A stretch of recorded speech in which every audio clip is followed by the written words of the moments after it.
Good morning. My name is Mike Popolano, as everyone knows. I'm a security specialist for the library. We're going to be talking today about active shooters. If there are any active shooters in the audience, all we ask is that you remain inactive for the discussion, and afterwards you can reactivate yourself. They've told me that this is being videoed, and if it's videoed, there'll probably be some hits on the site. I don't know if that's a term we want to use either, with hits. But the question is, why are we talking about active shooters? We live in Colorado; it's a beautiful state. But even so, if you look at the Asian perspective on the yin and the yang, even where you have great beauty, great evil could be on the flip side. And in this state, we've had two bookends: Columbine and New Life, specifically for the city. And after New Life, the CSPD came to us and says, please, any place that has a lot of people, we'd like you to go out and talk to them about active shooters. So I've done a lot of research on this. I've talked to different experts, and this is basically an idea. I'm going to give you a talk a little bit about the motivation, how they profile, and how we defend against them. But basically, what is an active shooter? It's a person who was bent on revenge. He's got something in his personality that he wants to bring carnage to other people. So he's looking for revenge. He's like trying to avenge himself. And when you talk about active shooters, many years ago I studied cinematics when I was in high school. And there's Alfred Hitchcock. Everybody remembers Alfred Hitchcock. If you ever see any of Alfred Hitchcock's movies, one of his techniques is always films from the far. He always starts off from the far, and then he brings the camera in close to show you what the protagonists are. So when you look at active shooters from the distance, very frightening. People would walk into a building or someplace without any motivation, any reason, and shoot and harm other people. But when you go a little bit closer, it may not be as frightening. And what we're going to do is we're going to take that technique. We're going to go from the far and come closer. Let's look at the motivation for active shooters. Motivation is as varied as the human condition.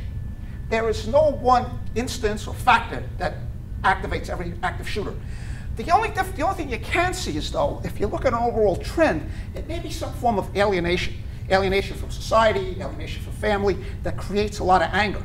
But there were active shooters in history, but the modern era of active shooters started in 1949, September 1949, in a quiet street in Camden, New Jersey.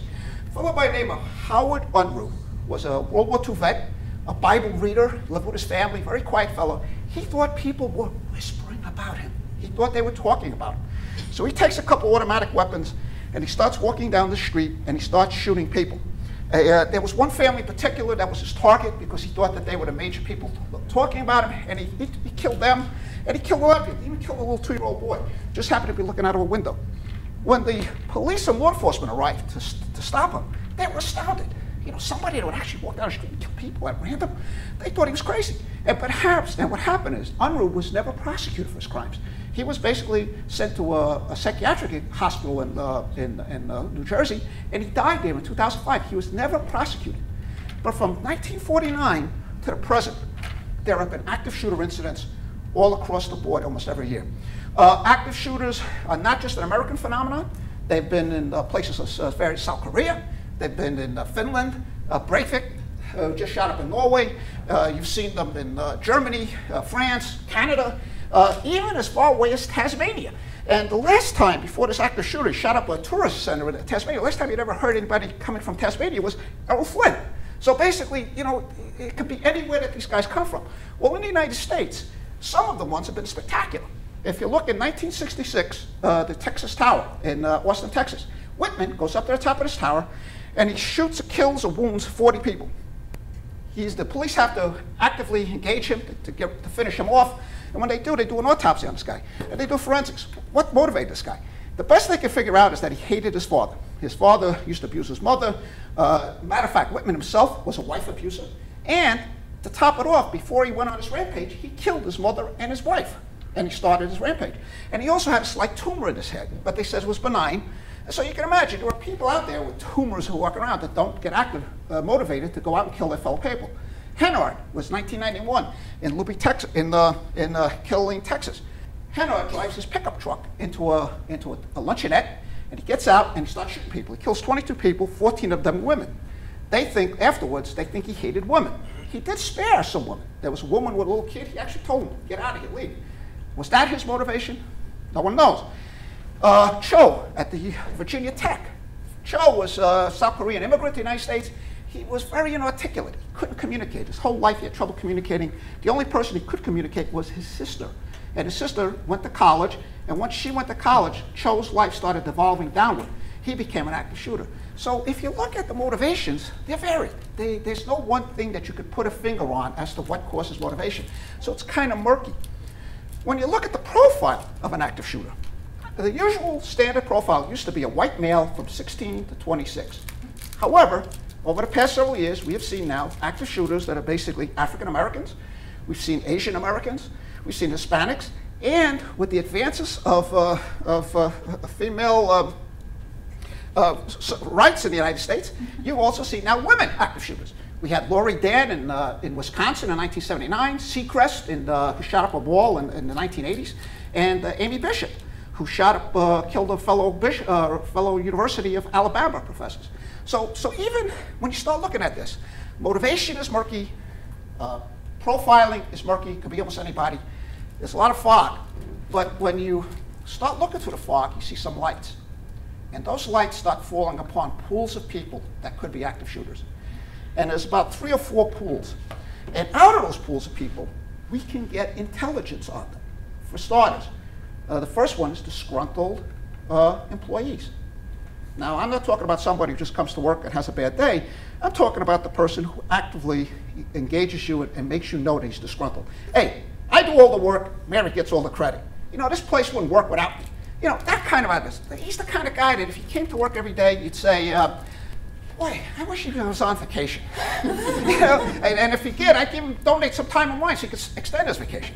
The problem is, I've been in the library, I've been here 7 years, and I have never seen, I can't recall any one person who fits that kind of parameter. But a disgruntled employee, you can get intelligence on. You'll know that this guy, if he's fired, could come back and cause you problems. The other one is a domestic dispute. And I'm not talking about you go home and you talk to your husband or your spouse and you've had an argument over who's going to walk the dog. I'm talking about a situation where there's violence in the family, there's threats. Hey, if I can't have you, no one's going to have you. That kind of stuff. If you have that, let us know. We've had certain instances like that in the past, and security is able to help. There are certain tools in our arsenal that we can use. One of them is a restraining order. And if you have a restraining order, it's not a magic bullet, but basically what it does, if the person comes into the library, it gives us a little bit of an edge in having just the presence of him in a library space. We can stop him, as opposed to having to say, well, this guy's trespassing or he's harassing. We don't want to go into our code of conduct, but we can use the restraining order as the hammer against the guy. The third group of people is your disgruntled patron. And we have a really good system for collecting information on those guys. That's what the IRs are about. If you have a disgruntled patron, I'm not talking about the guy just one day says, I don't want to pay this fine. We're talking about the guy who's verbally abusive, the guy who causes problems. He's the guy that when he comes in, the staff at the receiving desk all pick straws as to who's going to help him out, right? He's the guy nobody wants to help. So basically, if you have somebody like that, you want to let us know. And we document it. That's what our IR system is. If you don't know how to do an IR, don't worry about it. Ask security, we'll do it for you. If you want to send me an email, we read every piece of paper that comes across our desk. We have our SIRS database, and we have a very good system. Every Tuesday, I meet with Associate Director Courtney and Dick Brissell, and that's when we start looking at these guys, and we start writing the letters. And we've done a lot of suspensions and whatever to get them out. But at least, if nothing else, we've got intelligence, information about these guys. Now, the fourth pool of people, the spotlight's on, that we may not get a lot of intelligence on, or if we do, it's going to be very quick, is people who come into the library that we've never seen before or know nothing about, but are going to bring that drama here. And I'll give an example. About a year ago, we just opened the gates. 20-year-old female walks in, goes up to the security officer at the desk and says, can I use your phone? Normally, we don't use a courtesy phone unless it's an emergency or it's a child. What's going on? I have to call my boyfriend. He has to know where I am at all times. Okay, so they let her call. She makes this phone call. 10 minutes later, phone call comes into the phone. Hello, this is the boyfriend. Is my girlfriend there? What's she doing? Where is she? Oh, hold on a second. We don't get involved in that. That's we don't disclose anything about patrons. I then go into microforms and I find her sitting there, and basically microform says that she's constantly going to the phone, asking every 10 minutes, can I call, can I call, can I call? You know as well as I do, that's not the way relationships work. So someplace along the line, she's going to do him in, or he's going to do her in, preferably in the privacy of the house, but more likely it's going to be a public spot. It's going to be in somebody in a doctor's office, in Walmart, someplace that drama is going to play itself out in the mall. And basically, the intelligence you're going to collect on that is very narrow. The window, we've never seen these people before. We don't know who they are. They just come in, and their drama is now your drama, and that could cause a problem. Now, I'd like to talk a little bit about our defenses. What are the defenses that we have as a library for this? According to the Department of Homeland Security, there are 3 defenses. One is evacuation. The second one is bunkering in, and the third one is direct action. The library, we go for the first 2 options. It's basically evacuation and bunkering in. More likely, we try to teach evacuation because our staff is geared for fire drills. You know, we know how to evacuate, very good at evacuation. The problem is, because there may not be a fire alarm going off, staff has to be situationally aware. You have to hear. If you hear gunshots going off, you don't go toward them. You get everybody, yourself and everybody out. And the reason why is to get as many people out as possible. Bunkering in is a tactic used by schools, and schools are based on that. They're built for that. They have rooms, they have locks. Matter of fact, Virginia Tech, one of the professors sacrificed his life. He held the door to stop Cho from coming in. People were getting out to the windows, and basically he was killed. But they at least had enough gap that they could bunker in, or if some rooms were bunkered in that Cho couldn't get in. So basically, if you have it, but our libraries are not built for that. If you look, we have glass enclosed study rooms, we have open stack areas, we've got computer areas, so we're not built for that. The last tactic is direct action, and I'll bring up how that's played into one of the incidents in Colorado Springs. Now, law enforcement. What does law enforcement do? How do they respond? And let's go back to Columbine. Now, remember, to a guy like me, I was in Florida. Columbine, I was at distance. Remember that? You're at distance. Look kind of frightening. Guys shooting up a school, whatever. You bring that camera closer, and you realize maybe not as frightening. Klebold and Harris were the 2 protagonists in Columbine. Everybody knew them. Everybody knew these guys were problems. Their parents knew they were problems. The school knew they were problems. Their friends knew they were problems. The law enforcement knew they were problems. Only problem was that nobody pieced it all together. And one of their tactics was they brought bombs into the school. They brought propane bombs. They were going to blow the bombs in the school, sit outside, and when people came out, they were going to shoot them, pick them off. The bombs did not go off as expected. They went into the school and then started shooting. They had small bombs with them and started setting off these bombs. Now, what happened was, the police in those days, the tactic the police used was the first officers make a perimeter, try to let bad guys from coming out, try to protect people from going in. You hold the line until the cavalry gets there, the SWAT guys get there. Those are the special weapons and tactics guys. They come in, they know how to handle this kind of stuff. Klebold and Harris are firing shots at the responding police officers. First officers on the scene, they're taking cover because these guys are going from window to window shooting outside. Well, what happened at Columbine is you had several different police agencies that responded. You had it was in Littleton, so you had the county sheriff's office. One of the students in the school calls his father, who's a Denver police officer. Denver police start coming down. You have the Colorado Highway Patrol. You have all these different agencies. Now you get there, you don't really have intercommunication between them. You have different SWAT guys going in. Also, they didn't have the floor plans for the school. So now you go in and you got 200 and something rooms in the school, and you got shooting bombs going off, and you got to figure out, they're in this room, this room, this room. So now you got to search through all these different rooms. So after all this problem, the law enforcement agencies started deciding we need different tactic. And so a lot of police agencies went to a different tactic, and what it basically is the first responding officers, when they get there, will try to create a group, and they're going to go in. They're not going to wait for the SWAT guys to come, because the SWAT guys could be, maybe 20, 30 minutes. And every minute counts, because as you're waiting, the guys inside are causing damage. So they want to get the first officers on the spot are going to come in. And when they come in, what they're going to do is they're going to go into whatever the building is, and they're not going to be looking to help anybody. They're not looking to help anyone. They're coming in basically with one goal, and that goal is to take care of the guy who's causing the problem. They just want to find that guy and get him out. Now, that's it. If you've evacuated and you're out, and you can provide intel to the law enforcement officers and say, yes, it's the guy with the blue shirt, the black pants, and the gray hair. He's the guy doing it. Don't use me. I mean, just use myself. But he's the guy. Then what happens is the police now know this is the guy we're looking for. Because remember that profile? Remember that profile? Helps, right? 15, white male, 16 to 26. But then it could be also Hispanic, African American. It could be an Asian. It could be female. So basically, when the police come in, they have to know who they're coming in to look for. And so you want to give them as much information as possible. Also, if you're in the library or wherever the facility is, you don't want to have anything in your hands. Because remember, they don't know who the threat is. So you can't have your purse, you can't have cell phones. You want those hands up, you want them open, so the police know, first thing they're going to look at, no threat. Keep going. Because they may not know exactly what the threat is or who the threat is. But you want to make sure that you don't look like it's part of the threat. So that's how the police respond. They talk a little bit about New Life and how some of all these factors come in to play. The day before New Life, there's a youth hostel up about 70 miles north of here. It was snowing, and a fellow walks in at night, and he's looking for a room. He's looking to come in. And somehow, their interaction, the dynamic, they realize there's something wrong with this guy, and he ends up killing some people in there. The police up in that town respond, and they find footprints in the snow going to a vehicle. They know there was a vehicle, and they know this guy's mobile, so he's out there someplace. New Life Security starts doing their research, and they say, we know who our problem parishioners are. See, they got intel, and they have a pool of about 5 or 6 people, and they look at this pool of people, and they said, you know what, if we had to put money on it, we think it's this guy, and we'll call him, for purposes of this discussion, we'll call him Murphy. We think it's Murphy.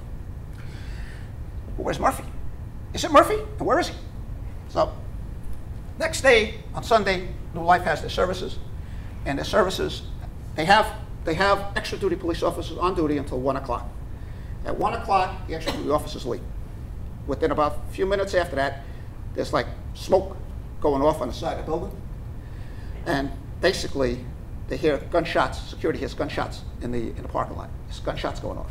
So from a vantage point, they're able to look out in the parking lot, and they see a guy dressed up in black with a rifle advancing on the building. So New Life Security says, well, we can go, here's our options. Evacuation, hunkering down, direct action. Because their security was armed, they went immediately to direct action. We're going to engage this guy. We're going to neutralize him if we can. So what his tactic was, the shooter's tactic was to set off these smoke bombs on the outside of the church, so therefore it would look like a fire, and have all the parishioners start running down this huge, it's like a huge atrium. He wants to get everybody down this atrium, and he'd be standing there with the rifle. Kind of like Columbine. Remember Columbine? What was their tactic? Blow the bombs off in the school, stand outside and wait for the people to come to you. So that's what this guy was doing. Well, it didn't work. The people are not coming out, so basically he's walking in. And the security set up an ambush, and when he came within sight, the female security officer shot him, fired 8 shots, hit him 4 times, and neutralized him. He went down, security then advanced on him, and there was one more shot. Security then fired a shot, he killed himself. And when they got up to him, it was Murphy. So their intel was right on the mark. They knew. So you see, we see from a distance, it looks kind of frightening, you know, some guy just walking in, nobody knows who he is, but they knew something about the guy in advance. The problem is to make sure that intel gets to people so you have an idea of what's going on. So the library, what we're trying to do to enhance our security position is we're going to a thing called My Force. And I spoke about this at one of the all-staff conferences. And what it is it's a system where they will, and we started working with them the other day, they're geofencing all of our property, which are now geofenced. And what it'll do is we'll have a cell phone.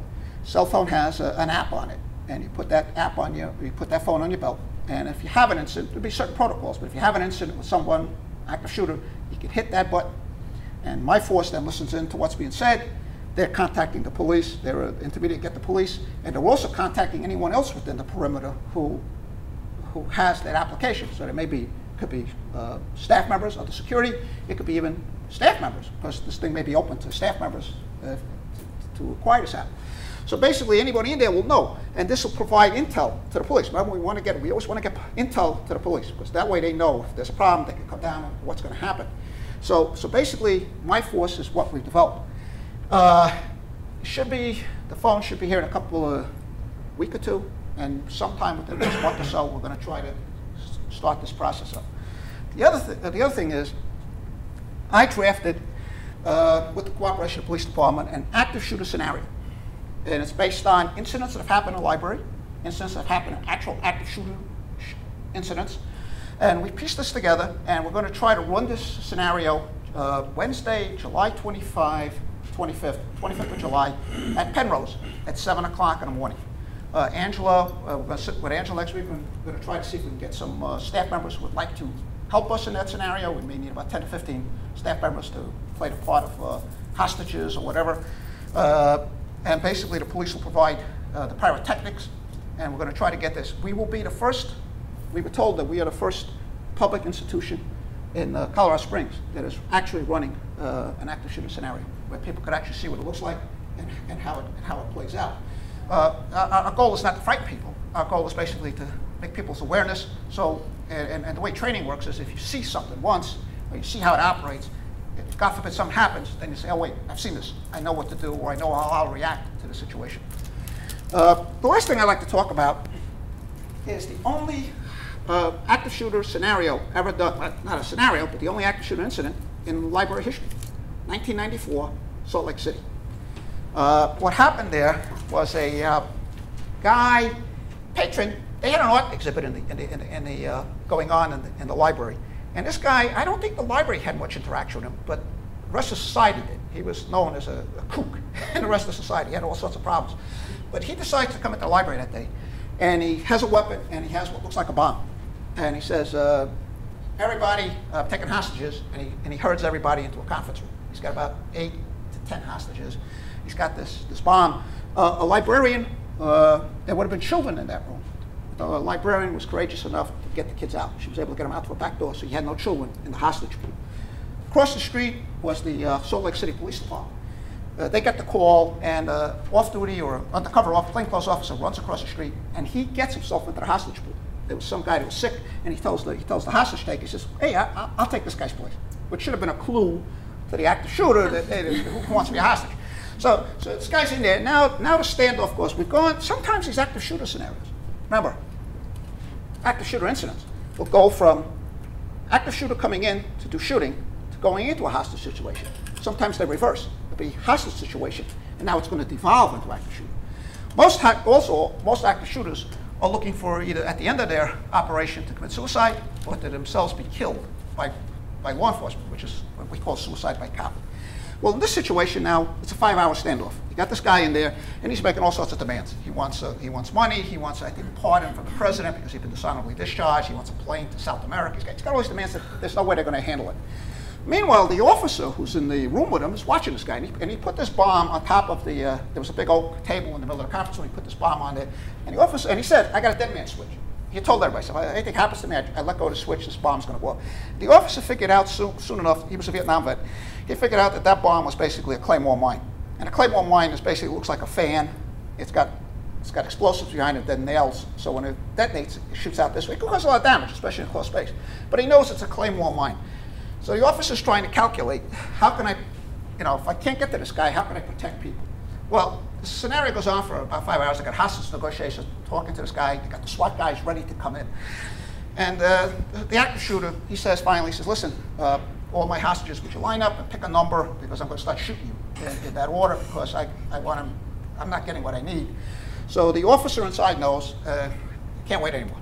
So he makes a gamble, and he yells out, everybody under the table. And everybody jumps under that table. And the only guy left standing is the hostage taker and the officer. The officer neutralizes the hostage taker. SWAT guys break in. The guy lets go of the dead man switch, but the bomb doesn't go off. So now the hostage taker dies. They take everybody out of the room, and the bomb squad comes in, and they cannot dismantle this bomb in the room. For some reason, the way it was set up, they were afraid to try to move it. They can't get it out. So we're going to have to detonate it in the room in order to neutralize it. So they set up the room, nobody in the room, they detonate it, and the officer's idea was correct. That bomb went off, it caused damage to the top of the table, but it would not have hurt any of the hostages. The hostages underneath that table would have all survived.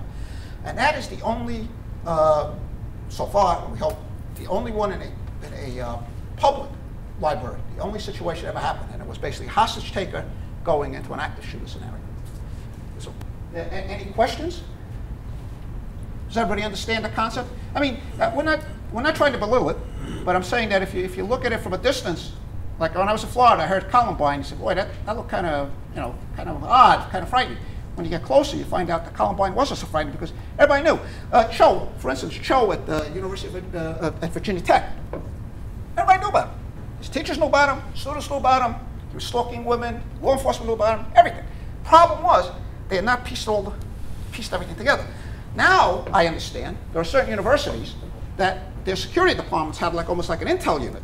And what they're doing is they're piecing it together. So if you had like a CHO at one of the universities now, and all these complaints would come, somebody would be sitting with this guy, hey, what's going on?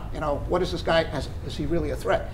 But sometimes you also, because of people's rights, you don't want to be branding a guy as a threat and then find out later on, just an anomaly. But Cho had enough indicators around that people say, okay, if you pieced it all together, you would have figured out that this guy, someplace along the line, was a time bomb. Matter of fact, I think the day before the shooting, they had seen a guy wearing a hoodie, Asian fellow with a hoodie, practicing chaining doors at one of the engineering buildings. Now, somebody doing that, you'd say, well, let's find out who this guy is. What's he doing?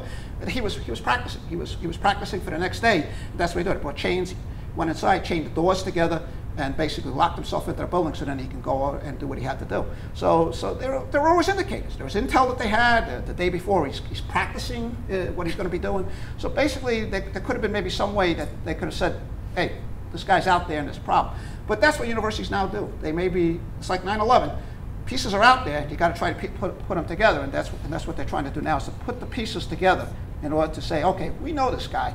We've seen this guy before, and he's not a surprise to us. And if you look at the history of all these things, none of these guys were surprised. Any questions? Well, I thank you. That's all we have.